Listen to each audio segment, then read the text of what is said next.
समूह साधन केंद्र समन्वयक, केंद्र प्रमुख. मर्यादित विभागीय परीक्षा 2025 निकालाबाबत मार्गदर्शन. आयुक्त, महाराष्ट्र राज्य परीक्षा परिषद पुणे यांना सादर केलेले सविस्तर निर्देश व कार्यवाही. मार्गदर्शन संदर्भ दस्तऐवज. या मार्गदर्शनाचा आधार खालील महत्त्वाच्या शासकीय पत्रे, न्याय निर्णय व अधिसूचनांवर आहे. सन 2023 व सन 2025 परीक्षेतील उमेदवारांची अर्हता जुनी अधिसूचना. अधिक्रमित दिनांक 10 जून 2014 रोजीची ग्रामविकास विभागाची अधिसूचना दिनांक 18 जुलै 2025च्या नवीन अधिसूचनेने अधिक्रमित झाली आहे. त्यामुळे सन 2023च्या वेळची अर्हता विचारात घेण्याची आवश्यकता नाही. प्रशासकीय सोय. केवळ प्रशासकीय सोयीसाठी सन 2023च्या उमेदवारांना नव्याने अर्ज करण्याची गरज नाही. मात्र स्वप्रमाणीकरण नोंदी सुधारण्याची मुभा आहे.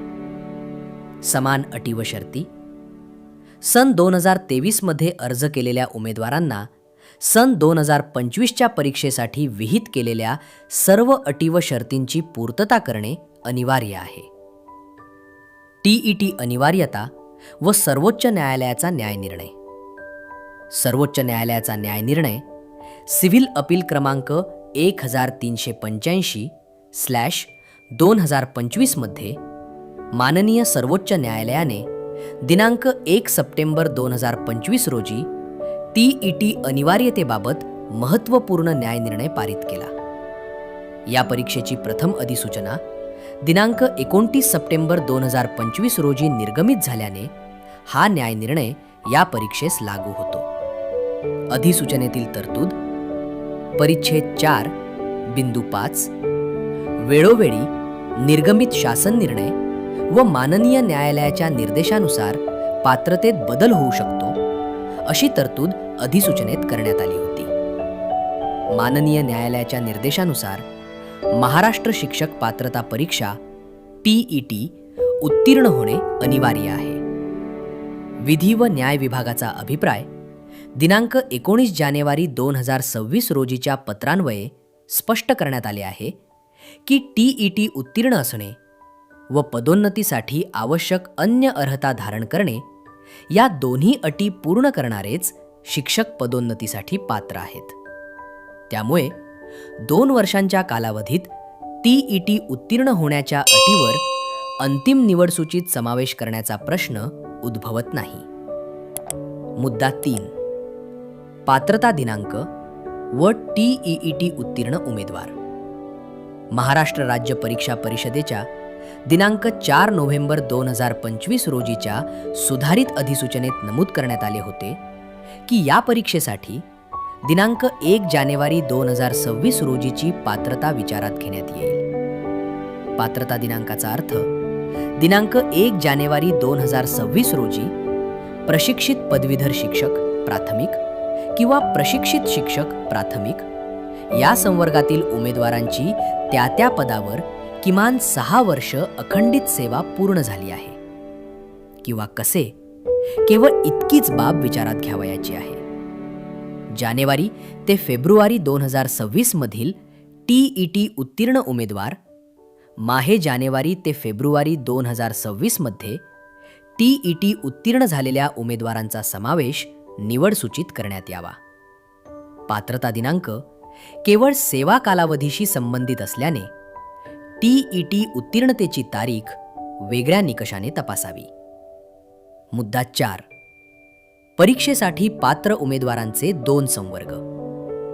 ग्रामविकास विभागाच्या दिनांक 18 जुलै 2025च्या अधिसूचनेनुसार समूह साधन केंद्र समन्वयक, केंद्र प्रमुख पदावर नियुक्तीसाठी मर्यादित विभागीय परीक्षेस प्रविष्ट होणारे उमेदवार खालील 2 संवर्गातील असतील.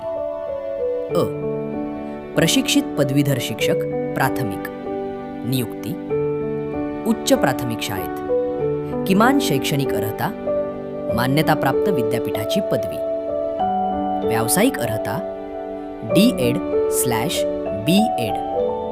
TET पेपर क्रमांक 2 उत्तीर्ण असणे अनिवार्य. आ. प्रशिक्षित शिक्षक प्राथमिक. नियुक्ती. प्राथमिक शाळेत किमान शैक्षणिक अर्हता HSC किंवा पदवी खाली पहा. व्यावसायिक अर्हता D.Ed. TET पेपर क्रमांक 1 उत्तीर्ण असणे अनिवार्य. महाराष्ट्र राज्य परीक्षा परिषदेने जिल्हानिहाय गुणवत्ता यादी शिक्षण संचालक प्राथमिक यांचेकडे सोपवावी. त्या जिल्ह्यासाठी जाहिरातीत नमूद रिक्त पदे व दिव्यांग आरक्षण विचारात घेऊन जिल्हानिहाय निवड यादी शिक्षण संचालक प्राथमिक यांनी त्यांच्या स्तरावर प्रसिद्ध करावी. सदर निवड यादी संबंधित मुख्य कार्यकारी अधिकारी यांचेकडे पाठवून या यादीतील उमेदवारांना नियुक्ती देण्याबाबतची शिफारस करावी. कार्यवाही निर्देश व 4. दिव्यांग आरक्षण निर्देश. उमेदवार उपलब्ध न झाल्यास, दिव्यांग प्रवर्गासाठी उमेदवार उपलब्ध न झाल्यास त्या पदासाठी कोणत्याही उमेदवाराची शिफारस करण्यात येऊ नये. सदर पद तूर्तास रिक्त ठेवण्यात यावे. निर्देश 4.